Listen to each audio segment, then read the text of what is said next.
RCF.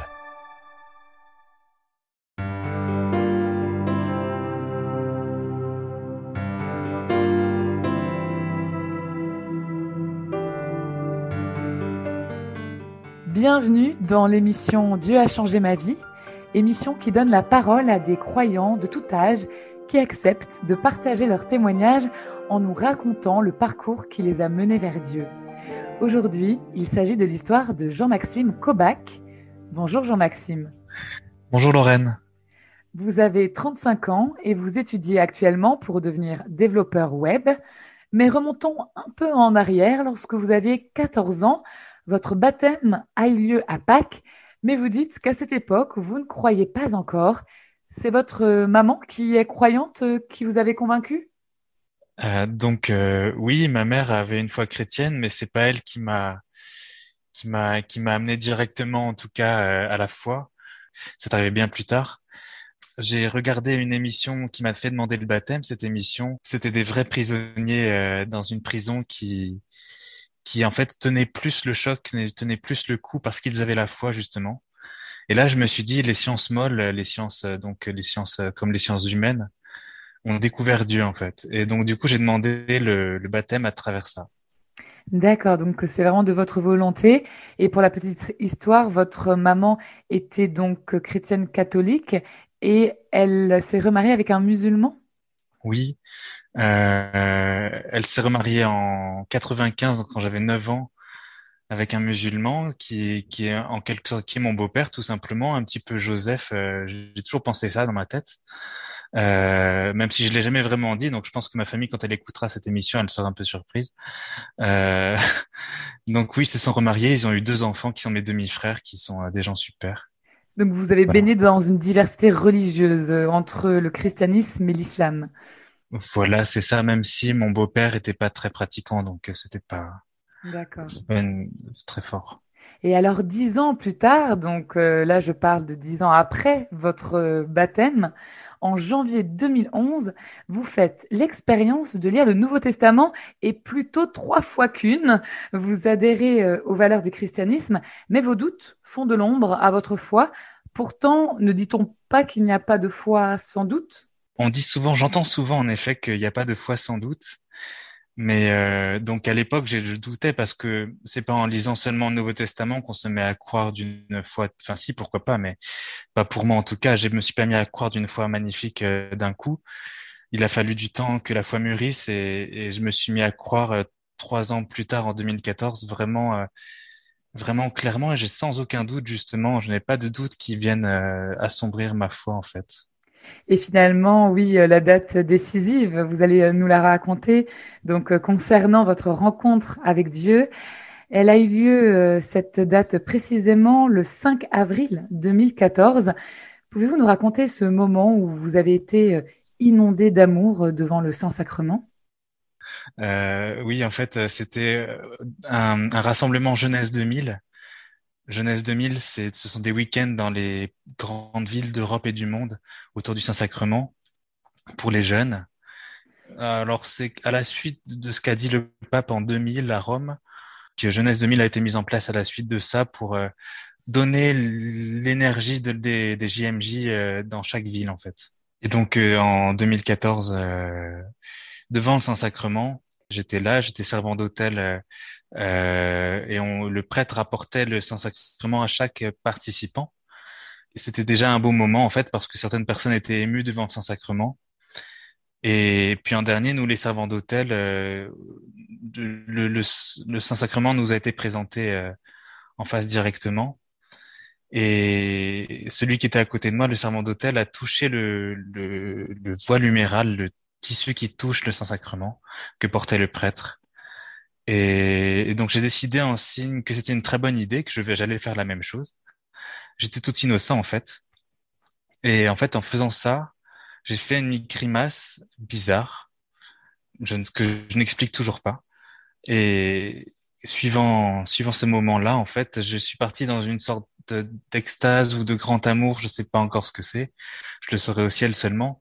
En tout cas, ça ressemblait beaucoup au ciel. C'était vraiment très fort. Et moi qui avais une vie quand même assez sombre, parce que je suis malade, parce que j'étais malade de manière assez grave.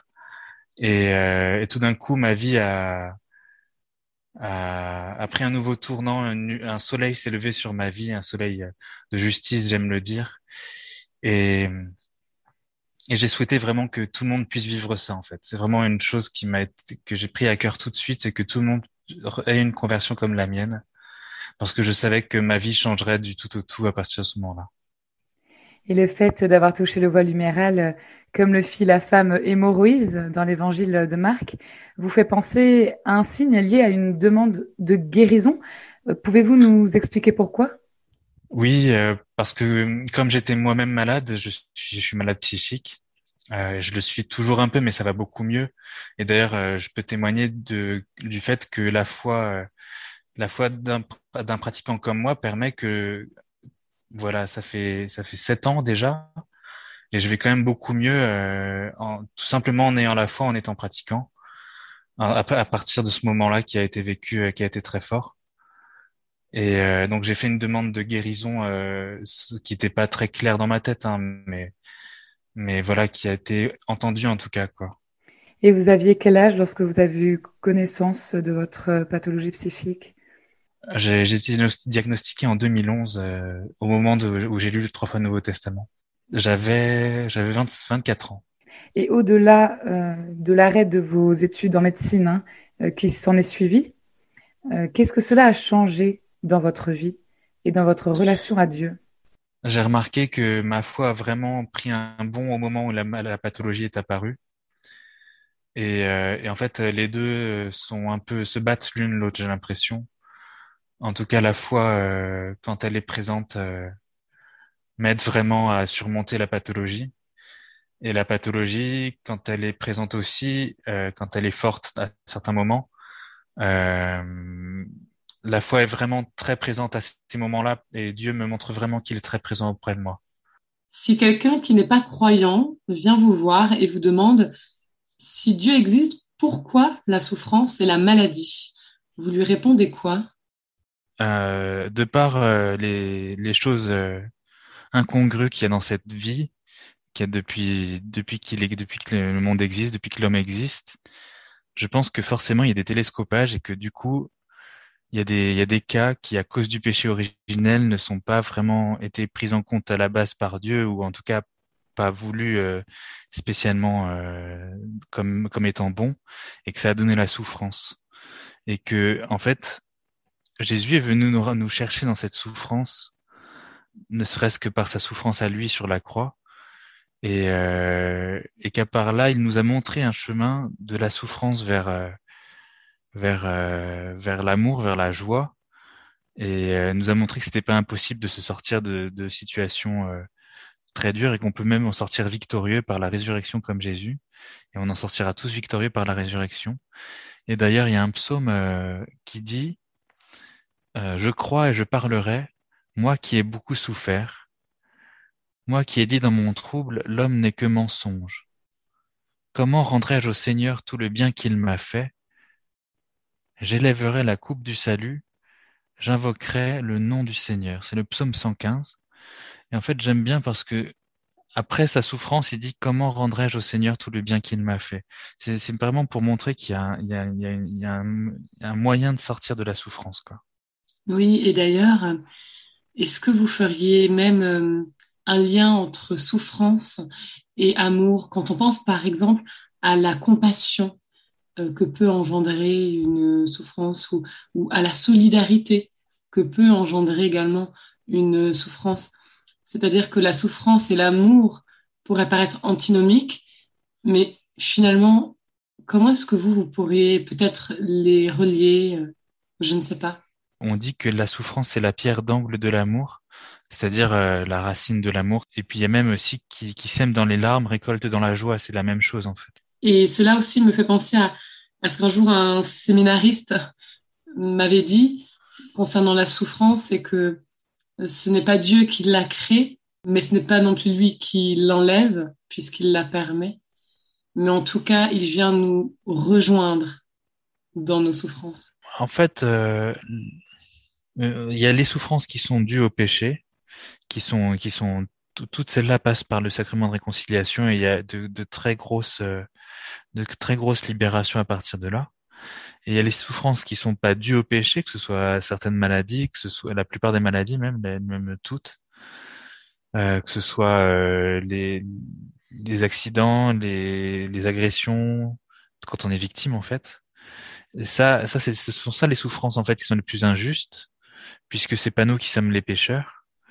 Et pour ces souffrances-là, il y a juste le dialogue avec Dieu en fait, la relation avec Dieu qui est salvatrice, qui donne tout en fait. Et vous, Jean-Maxime, quelle est votre relation à Dieu justement dans les moments de souffrance? Il y a les moments où on n'a pas vraiment l'espérance, où on peut être en colère. Il y a les moments où on peut la comprendre un peu plus, avec espérance justement, et se dire que ça va passer, et savoir que ça va passer même si c'est dur, voire très dur. Savoir qu'il y a quelque chose derrière, que Jésus derrière sa croix, ben, il y avait la résurrection. Nous derrière nos souffrances, il y a une forme de résurrection aussi. Et puis il y a les situations qui demandent d'être résolues dans ici-bas et pas dans l'au-delà par la résurrection. Et pour cela, il faut demander à Dieu la solution et de nous inspirer ce qu'on doit faire pour faire en sorte que les choses aillent mieux pour tout le monde, pour soi et pour les autres et pour Dieu. Et dans ces cas-là, Dieu nous guidera forcément et il rend toujours au centuple de ce qu'on donne. Quand on lui demande, il donne très largement, il indique le chemin pour moins souffrir et Dieu il donne largement, pas seulement dans le sacrement de la réconciliation pour les pécheurs, même si parce qu'il aime les pécheurs quoi qu'il arrive, mais il donne aussi largement à tout être qui a été biaisé, qui est victime, qui souffre tout simplement, peu importe la raison en fait. Et vous, d'ailleurs, ça, vous l'avez vécu, expérimenté dans votre propre chair. C'est vrai que parfois j'en ai douté, mais au final, si je vais bien aujourd'hui, c'est bien que je l'ai reçu et donc que je me suis dit, en effet, comme dans le psaume, comment rendrai-je au Seigneur tout le bien qu'il m'a fait, quoi. Psaume 115 comme tout à l'heure. Et c'est beau aussi de rappeler que la résurrection peut être terrestre aussi, comme vous l'avez aussi évoqué tout à l'heure, et de se dire que la résurrection, effectivement, est aussi dans nos vies et pas seulement après la mort. Que des petites résurrections, c'est justement chaque fois que l'on se relève. Et ça, cette miséricorde, cet amour, dépasse notre souffrance, en tout cas la plupart de nos souffrances. J'ai dit la plupart parce que je pense qu'il y en a certaines, on doit passer par la mort forcément, et donc même s'il y a la résurrection derrière, il y a un certain nombre de souffrances qui mènent à la mort qui passeront qu'à la résurrection, quoi. Dieu a changé ma vie sur RCF Hauts-de-France. Et aujourd'hui, vous affirmez n'avoir pas un seul doute concernant l'existence de Dieu. Et cela dure, comme vous l'avez dit, depuis 7 ans, depuis le jour de votre conversion, donc lorsque vous aviez 27 ans. Et si vous deviez dire en quelques mots ce que Dieu vous a apporté de bon et de beau, vous diriez quoi en premier? Je dirais la charité et la sagesse, mais j'en dirais deux. En fait, j'aime beaucoup. Je commencerai par la sagesse parce que j'aime beaucoup la sagesse. C'est dans l'Ancien Testament, c'est le Graal en quelque sorte la sagesse. C'est ce que recherche Salomon, c'est ce qu'il a eu d'ailleurs. C'est ce que recherchent d'autres sages. Et et quant à la charité, c'est c'est quelque chose je parle de la charité, aussi bien la charité envers les pauvres que de la charité l'amour. Mais voilà, je pense que ces deux qualités ce sont pas des qualités, ce sont des vertus. Elles vont très bien ensemble et je dis pas qu'elles me caractérisent, ça serait un peu, un peu présomptueux, mais je les affectionne particulièrement. Ouais. Et pour parler de votre actualité, il y a eu, il y a quelques mois, le 19 mars 2021, un autre moment important sur votre chemin spirituel, et notamment en lien avec Saint Joseph, le saint du travail, de la famille, du mariage et du discernement. Alors, pouvez-vous nous dire en quoi il vous a éclairé, ou en tout cas en quoi il continue de vous éclairer lorsque vous pensez à votre vie personnelle et professionnelle? Alors, quand je pense, pardon, à ma vie de foi, elle est plutôt prospère, elle est plutôt belle à mon sens.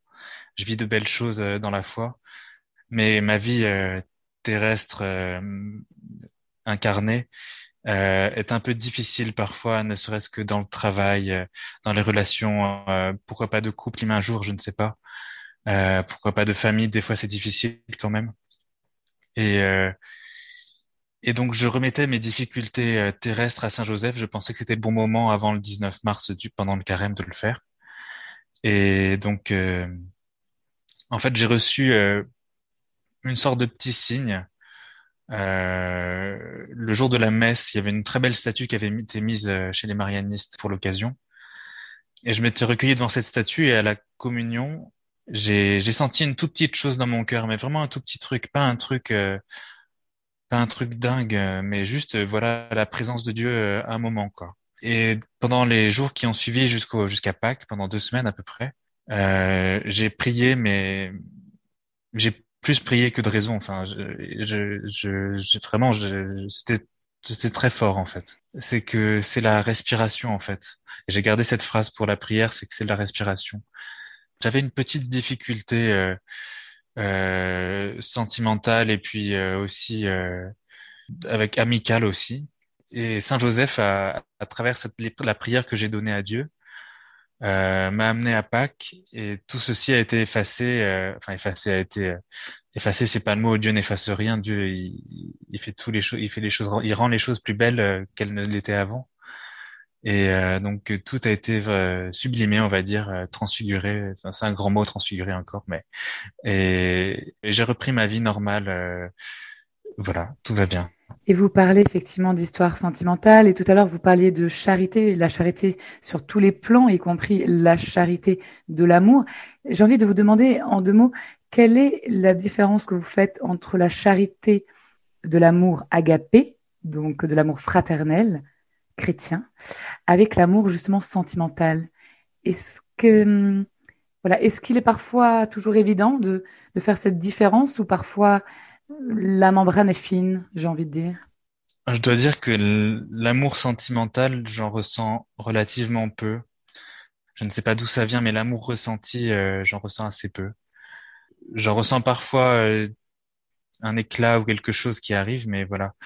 Alors que l'amour fraternel, comme vous dites, l'agapé, l'élan vers les autres, l'élan charitable d'aller vers les autres pour les aider et entretenir une relation d'amitié. Et je mettrais plus le mot amitié avec ça que amour sentimental. Ça, j'en ressens beaucoup, je ressens beaucoup cet élan, oui. À un moment donné, cette question du sacerdoce, lors de votre conversion, je crois qu'il y a une phrase qui vous avait marqué, qui est la moisson est abondante et les ouvriers peu nombreux. Ça vous avait aussi donné envie de partager au plus grand nombre pour que d'autres personnes comme vous ressentent la foi. Oui, tout à fait. Oui, et comme toutes les paraboles agricoles du Christ qui nous invite toujours à multiplier, à grandir, à croître et à aller chercher et à aller vers les autres. Toujours, oui. Il y a même une phrase de Saint Paul un peu dans le même style qui dit, rappelez-vous le proverbe, à semer trop peu, on récolte trop peu, à semer largement, on récolte largement. Et Saint Paul rajoute que chacun donne comme il a décidé dans son cœur, sans regret et sans contrainte, car Dieu aime celui qui donne avec joie. Et au sujet du discernement, il y a une citation d'une carmélite que vous aimez beaucoup. Pouvez-vous nous la partager?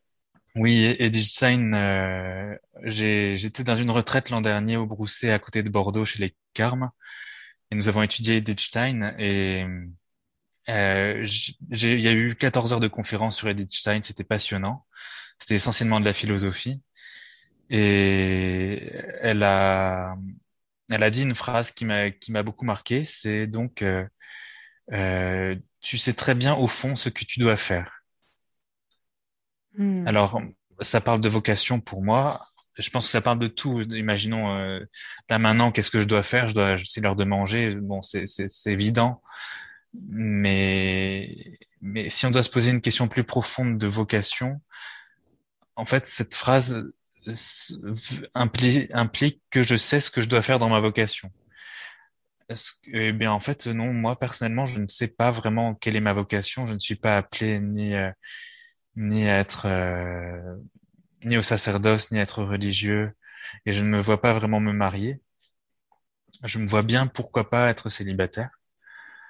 Mais j'en suis pas très sûr. Mais je ne doute pas de la véracité de cette phrase parce que je pense qu'au fond de soi-même, on a vraiment Dieu et la vérité qui illumine notre être. Et je ne doute pas que ce soit vrai, mais moi, je n'y accède pas forcément très facilement, plutôt que mettre en doute Edith. C'est une sainte qui dit que l'intériorité, elle est inaliénable, c'est-à-dire que c'est la sainte de l'intériorité, c'est celle qui dit que on peut tout enlever sauf ça, quoi. Et tu la garderas jusqu'au bout, cette intériorité. De là, il y a une grande liberté de l'intériorité. Mais c'est une très belle sainte qui était pas introvertie, c'est le contraire, mais qui, à l'extérieur, passait pas pour une femme très, très drôle, quoi. Elle n'était pas, très extravertie d'extérieur, mais à l'intérieur, elle était extrêmement développée, quoi. Elle avait un monde à l'intérieur d'elle-même, quoi. Hmm. Que l'on a Dieu en nous, comme vous dites, et que finalement, quand on sait ce que l'on doit faire, c'est la fameuse petite voix de l'Esprit Saint qui est en nous. Ou encore, le royaume de Dieu est en vous, comme disait le Christ. J'avais prévu un passage biblique dans le livre de la sagesse au chapitre 11, verset 21. Ta grande force est toujours à ta disposition, et qui restera à la vigueur de ton bras? Oui, le monde entier est devant toi comme le poids infime qui déséquilibre une balance, comme la goutte de rosée matinale qui descend vers le sol. Mais tu as pitié de tous parce que tu peux tout. Tu détournes les yeux des péchés des hommes pour les amener au repentir. Tu aimes tous les êtres et ne détestes aucune de tes œuvres. Aurais-tu haï l'une d'elles, tu ne l'aurais pas créée. Et comment un être quelconque aurait-il subsisté si toi, tu ne l'avais voulu? Ou aurait-il été conservé sans avoir été appelé par toi? Toi, tu les épargnes tous, car ils sont à toi, Maître qui aime la vie. Donc c'est peut-être un texte un peu compliqué, c'est pas un texte d'évangile connu, mais pour vous l'expliquer, je vais vous raconter les circonstances dans lesquelles j'ai connu ce texte. Oui. En fait, c'était il y a quelques années, pour parce que je suis malade psychique, j'ai j'ai cru que j'étais damné en fait. Je l'ai cru pendant peut-être 2 mois ou 1 ou 2 mois, quelque chose comme ça. Et puis en novembre-décembre, c'était il y a quelques années, on lit ce texte à la liturgie et notamment il y a cette phrase: Et comment un être quelconque aurait-il subsisté si toi tu ne l'avais voulu? Aurait-il été conservé sans avoir été appelé par toi? Et ça veut dire en fait que d'une certaine manière on est tous dignes, et donc moi je retrouvais ma dignité, mais presque d'enfant de Dieu en lisant ce texte. Ça a été vraiment une révélation pour moi. En tout cas que j'étais voulu vivant en fait, et pas damné quoi. Et tu ne détestes aucune de tes œuvres. Tu aimes tous les êtres. Et aurais-tu haï l'une d'entre elles, tu ne l'aurais pas créée. Tout ça, en fait, ça m'a touché et je me suis rendu compte que je n'étais pas damné. Ça a été une joie assez fine. J'ai pas crié de joie non plus parce qu'on se met pas à crier de joie de cet état-là. Mais c'était quand même une joie et je retiens ce texte plusieurs années après. Voilà. Eh bien, merci parce qu'effectivement, ce texte, on entend bien le sens hein, qui nous dit bien que nous sommes tous appelés à la vie. Alors, merci beaucoup, Jean-Maxime, pour cette belle lecture. Et c'est vrai que ce passage vous va bien puisque, comme vous nous le disiez, parmi vos vertus préférées, il y a justement la sagesse. Et donc, cet extrait du livre de la sagesse, donc, qui se trouve dans l'Ancien Testament. C'est bien ça. Exactement. Oui. Merci, Jean-Maxime, pour ce partage en toute Merci confiance. Lorraine. On sent vraiment, en vous écoutant, ce nouvel élan que la foi apporte dans votre vie, cette grâce de force, de patience, d'écoute et de sagesse. Merci à vous, chers auditeurs, pour votre écoute et votre fidélité. À bientôt, toujours sur RCF, la radio où la joie se partage.